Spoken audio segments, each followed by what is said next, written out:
श्री राधा रमण, जय जय नवन किशोर, अजय गोपी चित चोर प्रभु, जय जय माखन चोर। बोलो राधा कृष्ण की जय,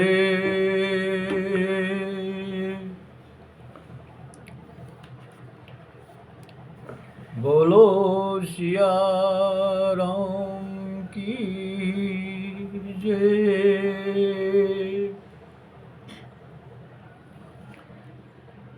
कल की कथा जहाँ से समाप्त हुई थी, आज वहीं से ये श्रीमद् भागवत की पावन कथा आज फिर वहीं से शुभारंभ की जाती है। तो जब उस संत ने कहा आत्मदेव से, आत्माराम से, कि भाई आपको तो 7 जन्म तक पुत्र लिखा ही नहीं है,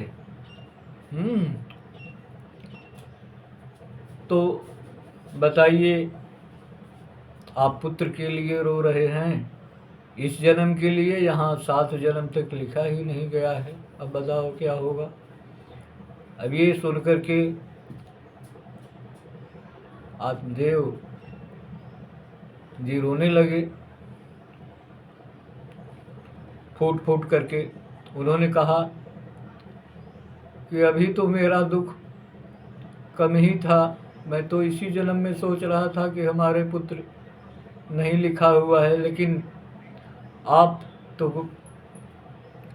बता दिए कि 7 जन्म हमें पुत्र लिखा ही नहीं गया है, तो आपने मेरा दुख 7 गुना और बढ़ा दिया। अब उस संत के पैर पर गिर करके लगे रोने आत्मदेव जी। तो संत को दया आ गई, तो उन्होंने एक फल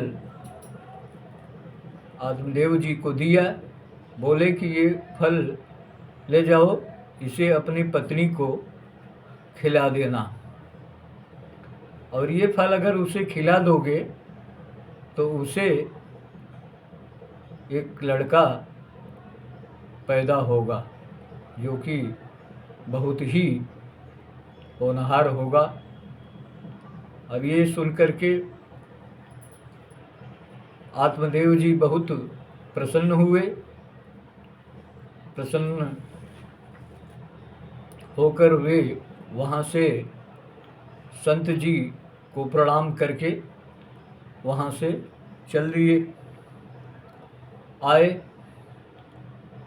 आए तो धुंधली को उन्होंने बुलाया।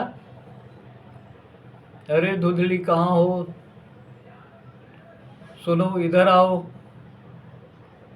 अरे धुंधली ने सोचा कि अरे आज तो बड़े ऊंची आवाज में बोल रहे हैं, इसका मतलब कहीं से आज ज्यादा माल झटक लिए हैं क्या पंडित जी। आई दौड़ती हुई धुंधली,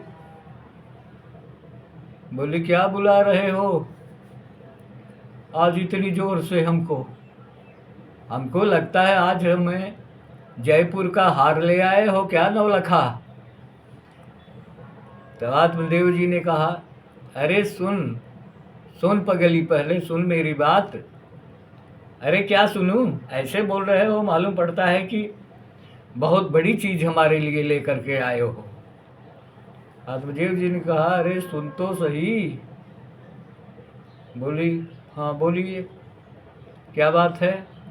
अरे कहे मैं तेरे लिए एक फल लेके आया हूँ। वो जंगल में एक संत जी मिले थे। तो संत जी ने कहा कि ये फल ले जाकर के अपनी पत्नी को खिला देना, तो उससे तुम्हारे एक बेटा पैदा हो जाए।